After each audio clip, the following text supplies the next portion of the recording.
She didn't get named. Mr. Wayman. Here, I'm here. If you would please stand and join us in the Pledge of Allegiance. I pledge allegiance to the flag of the United States of America and to the republic for which it stands, one nation under God, indivisible, with liberty and justice for all.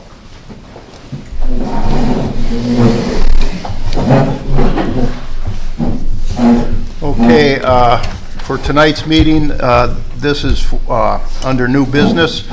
It's a pre-disciplinary hearing for Captain Brian Fallhammer. And Ms. Dame will update us on the events leading to this hearing.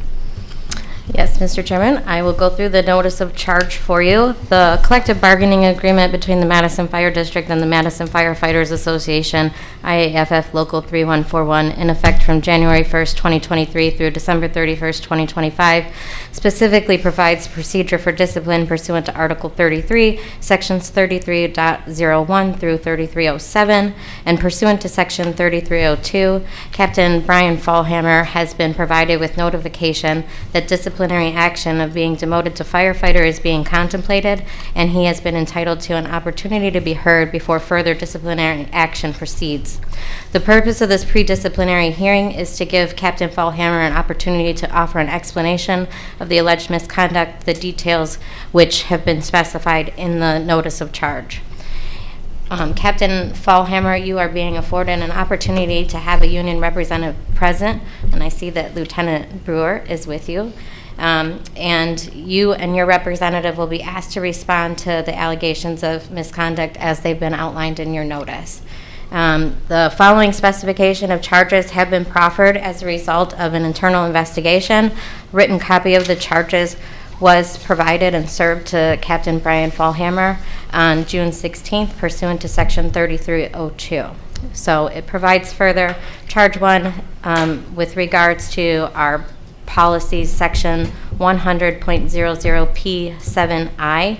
No officer or firefighter shall make false reports or initiate rumors, either concerning personal character or conduct, which may discredit or be detrimental to any firefighter of the fire district or the business of the fire district. Captain Brian Fallhammer is alleged to have made statements to representatives of the Madison Fire District during an investigation that commenced after an inquiry by the Ohio Bureau of Workers' Compensation that he did not file a complaint with the Bureau of Workers' Compensation. Those statements were false and hindered or interfered with the Madison Fire District's representation in the Bureau of Workers' Compensation and related EEOC investigation and inquiry. The facts and circumstances giving rise to the proposed discipline are as follows. On or about June 26, 2024, the Madison Fire District Board of Trustees were notified by a concerned employee that a report of fraud had been made to the Bureau of Workers' Compensation concerning a firefighter who was out on injury leave. The specific complaint noted on the BWC system was that Captain of the Madison Fire District had called RTW Specialist Tammy B. to report fraud consisting of allegations that the injured firefighter was working while on temporary total, did not receive pay, but pursuant to a grievance filed, and one would be on active pay status and receive accrual of sick time as the firefighter had come to work and ordered or put away supplies. The report on the BWC reporting system also indicated that the reporting captain was unaware of the injured firefighter performing work, and further, in his opinion, this action was against the contract. In response to this notification, a meeting was requested by the Madison Fire District Board of Trustees for the purpose of investigating what had occurred and what information had been submitted to the BWC on its behalf. On or about July 3rd, 2024, a meeting was held at Station 3 of the Madison Fire District, and in attendance were the chairman of the Madison Fire District Board of Trustees, who at that time was Dan Donaldson, Chief Justin Meister, Captain Brian Fallhammer, and legal counsel for the Madison Fire District, Stacy Dane. The purpose of the meeting was to ascertain facts and information concerning the handling of BWC claims and events leading up to and including specifics about the alleged fraud report at issue. In this meeting, when specifically asked, Captain Fallhammer denied calling to make a report of fraud to the BWC against the injured firefighter. In this meeting, Captain Fallhammer explained that as part of the BWC process, there are certain forms to complete, one form being the C-84 form, which specifically asks under Section 3 if the employee is currently working in any capacity during the requested period of disability. Captain Fallhammer explained in this investigatory meeting that he did not make a formal fraud report, and instead he was asking questions in a regularly scheduled phone conference, like a hypothetical, as he would from time to time when he and the BWC representative would touch base on a few matters. On or about July 15, 2024, Chief Meister specifically asked each one of his 3 captains if anyone made a fraud report to the BWC, as the Fire District Board of Trustees was trying to ascertain the facts and circumstances resulting in such a complaint being made. Again, in response, Captain Fallhammer indicated to Chief Meister that he did not make a report of fraud to the BWC. Instead, he said he had regular quarterly phone conversation with Tammy B. No official report was made, just a conversation. Captain Fallhammer additionally indicated to Chief Meister that he had no further conversations with anyone at the BWC concerning this matter. The BWC Fraud Investigation Unit initiated an investigation into the fraud report, and at the conclusion of its investigation, ultimately filed a C-86 motion on December 10, 2024, detailing the results of its fraud investigation and requesting adjudication of specified issues against the injured worker.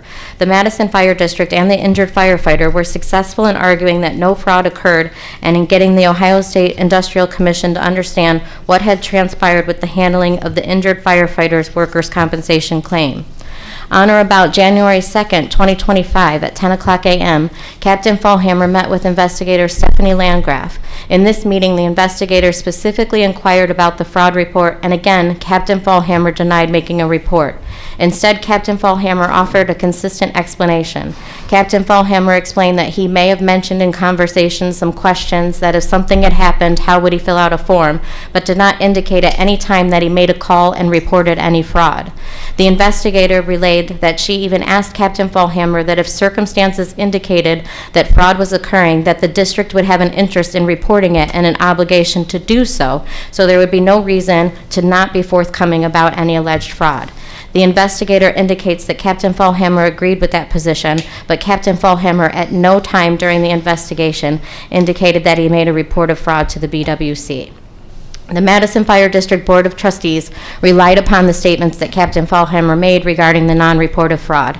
The Madison Fire District Board of Trustees made decisions, took action, and conveyed positions in litigation involving both the Bureau of Workers' Compensation and the Equal Opportunity Commission based on these statements that fraud was not reported by the Madison Fire District, specifically by Captain Brian Fallhammer, and instead any fraud investigation was the result of a customary and regularly scheduled quarterly check-in where a hypothetical discussion was had and the BWC investigative unit on its own pursued, but that nothing was requested by the district.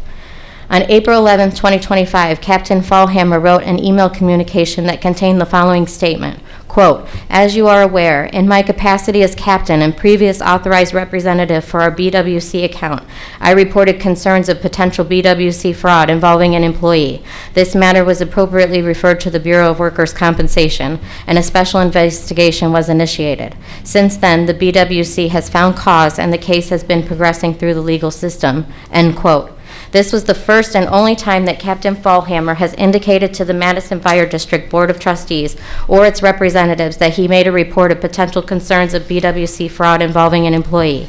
This statement contradicts each and every previous statement Captain Fallhammer has made, which in the course of its investigation of this matter consisted of at least 3 separate prior occasions. This leads the Madison Fire District Board of Trustees to contemplate discipline against Captain Fallhammer as a result of dishonesty, misleading statements, and engaging in conduct obstructive to an investigation. There have also been several instances that have come to the attention of the Madison Fire District Board of Trustees through its ongoing investigation that indicate that Captain Fallhammer is acting in a manner that potentially exceeds the authority of his position, including but not limited to the following related incidents. Captain Fallhammer had been assigned the duty of handling the district's completion and monitoring of workers' compensation forms, a task which he has been handling for many years. Without any prior approval from Chief Meister, the Madison Fire District Board of Trustees or District Legal Counsel, on November 26, 2023, Captain Fallhammer, then a lieutenant, directed an injured firefighter to give her workers' compensation paycheck to the district, subsequent to the initial 8-week or total of 20 duty shift period.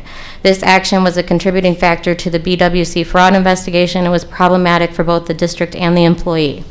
On or about June 19, 2024, Captain Fallhammer contacted the BWC to make a report of fraud, even though he was not involved and was not aware of the facts and circumstances surrounding the grievance or the reason or basis for the decisions issued. Furthermore, Captain Fallhammer indicated that he was not aware of the firefighter performing tasks or ordering supplies while out on leave, which is contradicted by emails in which he is directing how many supplies to order and thanking the involved firefighter for ordering said supplies. Finally, Captain Fallhammer did not obtain approval from Chief Meister, nor did he consult with District Legal Counsel prior to contacting the BWC to ensure that his understanding or information was accurate or constituted fraud. This hearing is an opportunity for Captain Brian Fallhammer to be heard and to provide him with due process before the contemplated discipline is imposed. So at this time, the Board of Trustees would give Captain Brian Fallhammer the opportunity to present any evidence or information that you would like the board to consider.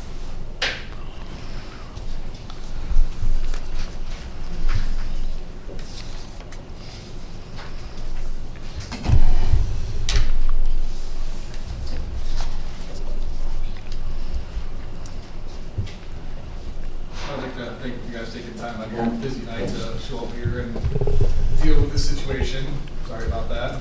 And thank Captain Henry for showing up and covering shifts for us while the officers are doing this right now. So make a quick statement. Hold it, Captain. Hold on 1 second, because we just want to make sure that. Oh, here. It's pretty good. Yeah, sure. Yeah, that's close. It'll pick it up.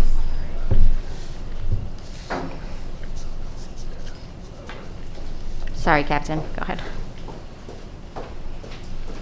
This is my statement in response to the formal charges that the district has levied against me. I'm going to start off just by saying I've always led with honesty, fairness, and deep respect for this organization, its mission, the community, and the residents.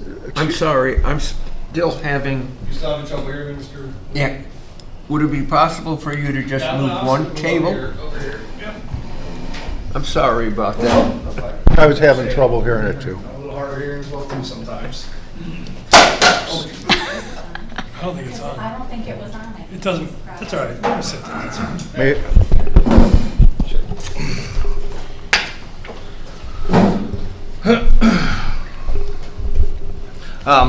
As I was stating, I've always led with honesty, fairness, and a deep respect for the organization, its mission, this community, and the residents. As one quote reminds us, you can question my judgment, but never my integrity. That distinction matters, and I stand here today with that truth intact. In response to the allegations of fraud report being filed, I did not file a fraud report. At no time did I submit or initiate a formal fraud complaint with the BWC. My interaction was routine with phone calls in my authorized capacity as the BWC authorized representative. I asked hypothetical and procedural questions regarding benefit eligibility and workplace status, which is very common in these phone conversations, well within the scope of my job responsibility. On June 25th, I sent an email to our legal counsel, Stacy Dame, and Chief Meister, outlining concerns shared by me after speaking with the BWC. I understood at the time that it was appropriate to bring those concerns to our legal counsel's attention, as any potential referrals to the Bureau should be instituted by our legal counsel or Chief Meister.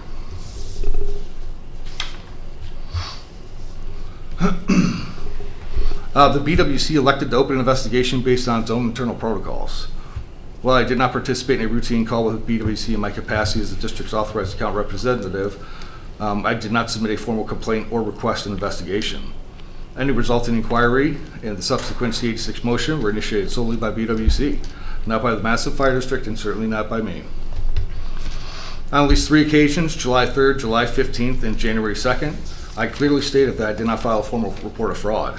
I spoke with the BWC during a routine conversation.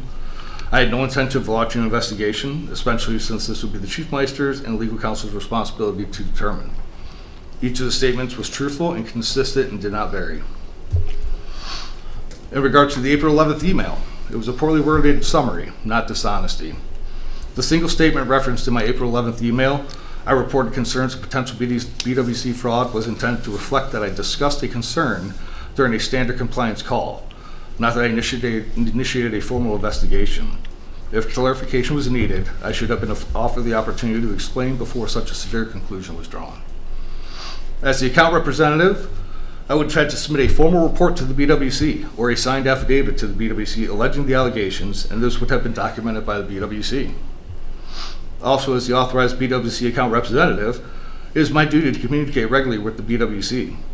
My language in the email was meant to summarize that I had responsibly brought up concerns in a general sense, not that I reported fraud. Again, that sentence was intended to reference a general conversation I had during a routine BWC check-in, where I raised a hypothetical question or concern about how benefit eligibility might be impacted by certain activity. It was not a formal complaint, nor did I submit anything official to the BWC. I realize now that the wording may have been overly broad, but I intended to summarize that concern had been discussed, not that I had initiated an investigation. I should have worded it more clearly, and I take responsibility for that, but I want to be clear. My action and my statements have been consistent throughout the entire process. In regards to the November 26, 2023 meeting with the fiscal officer, on November 26, 2023, in my administrative capacity at the time as a lieutenant, I facilitated a meeting between the injured employee and the district's fiscal officer to discuss concerns related to the employee's compensation and benefit responsibilities. I did not instruct, coerce, or direct the employee to surrender or assign their workers' compensation check to the district. Any decision made was between the employee and the fiscal officer. My role was limited to attending the meeting, reiterating via email the outcome as discussed and agreed to by those two parties. I did suggest in good faith and best practice that it would be easier for the employee to write a check to cover known financial obligations such as health insurance premiums, retirement contributions, or other personal deductions, as a way to help manage the impact of benefit limitations. My intent was to support transparency, ensure the employee had the information needed to make informed financial decisions, not to interfere or act beyond my authority, which I understood is not my authority and is our fiscal officer's authorities as spelled out in her job description. In regards to the events cited on about June 19, 2024, my involvement consisted of one singular email, Stop the Bleed Tourniquets, and I was not aware of any other activity involving the employee handling the stocking of supplies, ordering gym equipment, or managing apparel orders until after the BWC investigation had begun and those emails were referenced. I did not direct or approve any such tasks and had no knowledge that the employee was performing them during their leave. It was believed the other individuals in the email would assist or handle those appropriately, since it was information I had no knowledge or facilitated. I want to be clear and direct at this point. I have not been dishonest at any point during this process. My statements regarding the BWC interaction have been consistent across every inquiry and interview. I repeatedly acknowledged the conversation I had as my role as the authorized representative of the BWC. I clarified that it was not a formal report and provided the same explanation on multiple occasions. The email sent on April 11th was not intended to contradict those prior statements. It was a general reference to the earlier interaction, not a claim that I filed a formal complaint or initiated a fraud investigation. If the language was unclear, I take responsibility for that wording, but it was not to reflect any intent to deceive or mislead.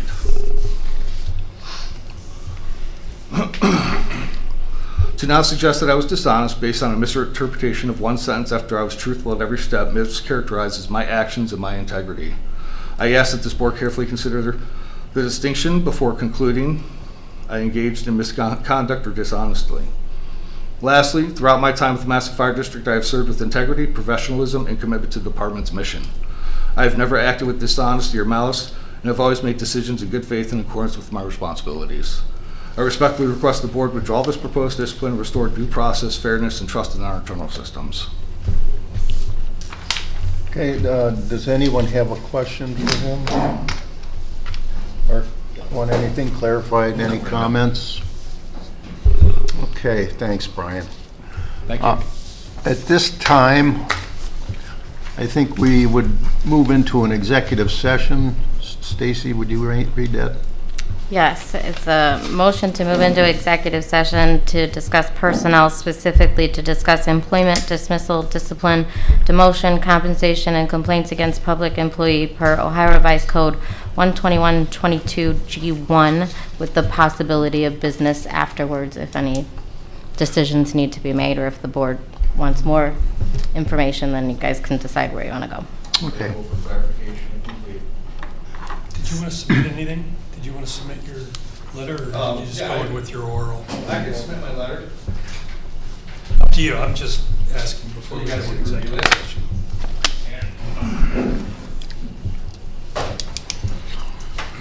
And the initial email that I sent to Stacy to make sure that she was aware before anything else was proceeded. Thank you. Okay, at this time, I would entertain a motion to move into executive session. Yeah, that motion. I'll second. Mr. Adams and Mr. Anderson. Any discussion? Roll call, please. Mr. Lee, Oh, yes. Mr. Donaldson. Yes. Mr. Wayman. Yes. Mr. Adams. Yes. Mr. Anderson. The Yes. time is 8:22, or excuse me, 7:22.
Okay, thank you.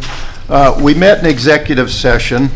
The time is 8:10, and we have no business to, decisions to make this evening.